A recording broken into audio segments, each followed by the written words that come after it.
Assalamualaikum warahmatullahi wabarakatuh. Bismillah. Assalatu wassalamu ala rasulillah wa ba'du. Teman-teman yang dirahmati Allah subhanahu wa ta'ala, saya Muhammad Abdul Jalil. Saya akan menjelaskan tugas dari Masailul Fiqh. Saya mengambil judul digitalisasi ibadah dalam perspektif Al-Quran dan Sunnah, yang mana teknologi juga kita gunakan sebagai sarana untuk menuju ketaatan kepada Allah Subhanahu wa taala. Di slide berikutnya, pendahuluan, yakni perkembangan teknologi digital telah mengubah hampir seluruh aspek kehidupan manusia, termasuk dalam pelaksanaan ibadah. Kehadiran aplikasi seperti Al-Quran digital menjadi sarana yang sangat memudahkan bagi kaum muslimin dalam menjalankan ketaatan kepada Allah Subhanahu wa taala. Namun seorang muslim harus memahami bahwa teknologi hanyalah wasilah atau sebuah sarana, bukan tujuan utama. Tujuan kita adalah tetap beribadah kepada Allah Subhanahu wa taala dengan berlandaskan Al-Quran dan Sunnah di atas pemahaman para sahabat, yakni sahabat Nabi SAW. Di slide berikutnya, pengertian digitalisasi ibadah. Digitalisasi ibadah adalah pemanfaatan teknologi digital untuk membantu pelaksanaan, pembelajaran, penyebaran, dan pengelolaan aktivitas ibadah tanpa perlu mengubah tata cara ibadah itu sendiri, di mana tetap ibadah harus sesuai dengan tuntunan yang telah Allah Subhanahu wa taala dan Rasul-Nya ajarkan, atau sesuai dengan syariat Islam. Di antara contoh pemanfaatan adalah Al-Quran, aplikasi digital, kemudian jadwal-jadwal salat yang biasa ada aplikasinya di gadget maupun di perangkat-perangkat lain. Kemudian pendidikan, biasanya itu ada tahsin tahfiz online, kemudian belajar bahasa Arab online, akidah dan sebagainya. Kemudian dari sisi dakwah, itu biasanya para asatiz kita menggunakan live stream buat menyebarkan dakwah tadi ke seluruh penjuru negeri yang memiliki atau hal-hal yang berbau digital . Kemudian konten-konten dakwah atau sosial, semua itu bisa dikategorikan dalam digitalisasi ibadah. Di slide berikutnya, saya meletakkan landasan Al-Quran, yakni memanfaatkan sarana untuk sebuah kebaikan.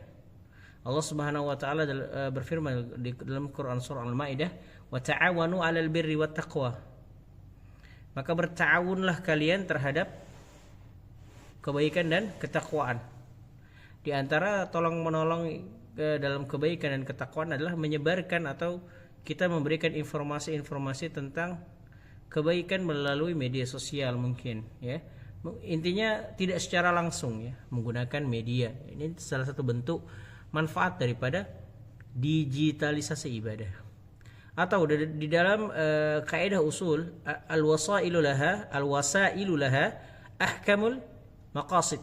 Sarana-sarana itu memiliki tujuan yang sama dengan tujuannya.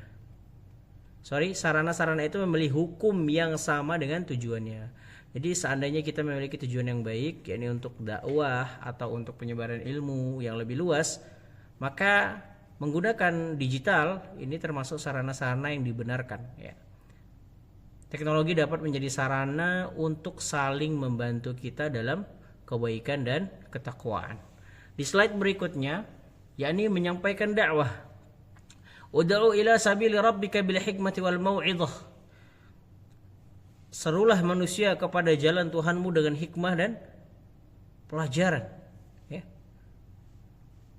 Media digital dapat digunakan sebagai sarana yang menyampaikan dakwah kepada masyarakat yang lebih luas, yang mungkin tidak bisa hadir ke majelis ilmu atau tidak bisa bertatap muka langsung dengan para asatidz, maka kita bisa melalui konten-konten digital atau live streaming buat mereka melihat atau mendengarkan.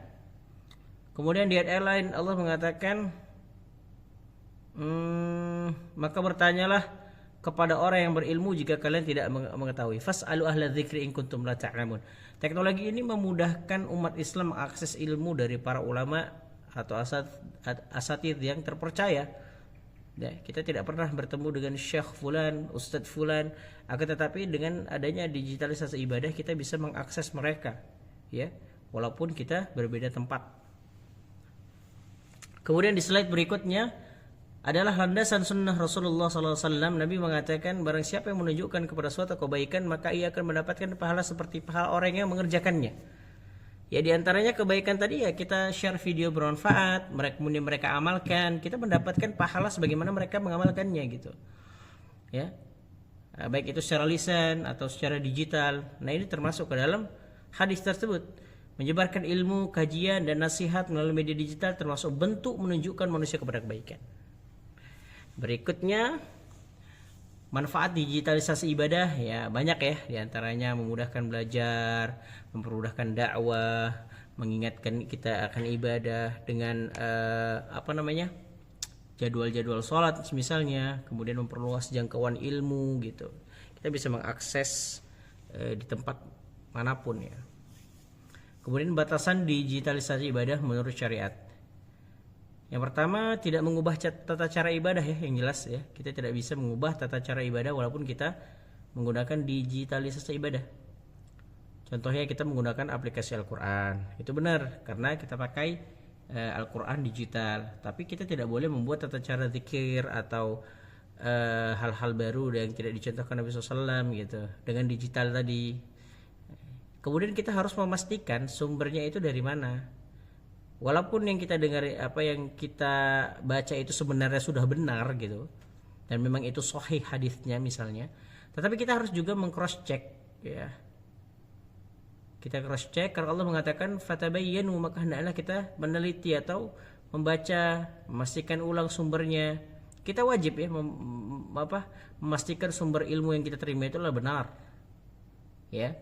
Kemudian kita diusahakan menghindari hal-hal yang berbau riya di media sosial. Ya, kalau ada perkara-perkara ibadah tuh tidak perlulah kita posting ya. Hati manusia ini sangat-sangat lemah sehingga kita khawatir akan terjerumus ke dalam fitnah riya ya. Sebagaimana riya ini melahap laksana api yang melahap kayu bakar ya. Kayu bakar ini adalah amal kita, api adalah riya. Sehingga dengan mudah gitu kita terhabiskan atau terhanguskan amalan kita oleh riya, wal iyadzubillah. Kemudian tidak menjadikan teknologi sebagai pengganti ibadah nyata ya. Tentu nggak bisa ya. Walaupun kita kajian online, belajar online, tapi tetap sholatnya di masjid bagi laki-laki berjamaah ya, jangan sholatnya online juga gitu. Kemudian menghadiri pengajian juga tidak sebesar pahalanya kita menghadiri pengajian secara langsung ya. Yang jelas pengajian online dan pengajian secara langsung tatap muka ya lebih utama yang tatap muka pastinya kan. Sebagaimana hadis itu kan tidaklah orang-orang yang berkumpul, saya lupa hadisnya, majtama'a qauman min buyutillah, itu hadisnya ya. Siapa yang berkumpul-kumpul di rumah Allah kemudian mereka membahas kitab Allah, maka itu akan illa nazalat alaihim rahmah, diberikan rahmat, diberikan sakinah ya kan. Kemudian namanya disebut-sebut oleh para malaikat. Nah, itu adalah keutamaan-keutamaan hadir di dalam majelis ilmu. Kemudian berikutnya tantangan digitalisasi ibadah itu diantaranya adalah bahkan bakalan makin marak ya penyebaran hadis palsu, kemudian konten-konten dakwah atau konten agama tanpa ilmu, kecanduan media sosial, riya atau pencitraan ya, ini adalah penyakit hati. Kemudian berkurangnya interaksi kita dengan guru-guru kita, karena guru kita nih kalau kita belajar secara langsung mulazamah itu lebih berkah salah satunya, kemudian lebih melekat ilmu tadi dibandingkan dengan pengajian secara daring atau digital. Kemudian tantangan digitalisasi ibadah berikutnya, seorang mukmin hendaknya memanfaatkan waktu untuk kebaikan, memverifikasi sumber ilmu. Kita harus cross check lagi ilmu yang kita dapat. Kemudian menjaga keikhlasan, mengikuti Al-Quran dan Sunnah ala fahmis salaf. Kemudian menjadikan teknologi sebagai sarana bukan tujuan. Ya, ini penting ya, harus kita ketahui.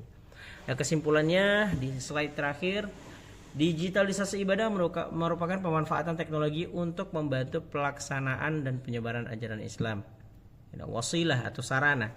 Dalam perspektif Al-Quran dan Sunnah, teknologi boleh digunakan selama menjadi sarana kebaikan, tidak mengubah tata cara ibadah yang disyariatkan. Ini adalah poin terbesarnya, syaddahnya, serta tetap menjaga kemurnian tauhid dan keikhlasan kita kepada Allah.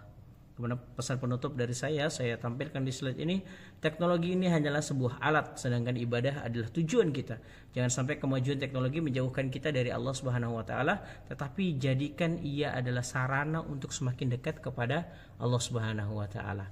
Sekian dari saya. Di slide terakhir saya mengatakan semoga bermanfaat, semoga kita menjadi pribadi yang lebih peduli dan beriman, ya, walaupun dengan digital, ya. Semoga Allah Subhanahu wa taala menjaga keikhlasan kita semua. Akhirul kata, assalamualaikum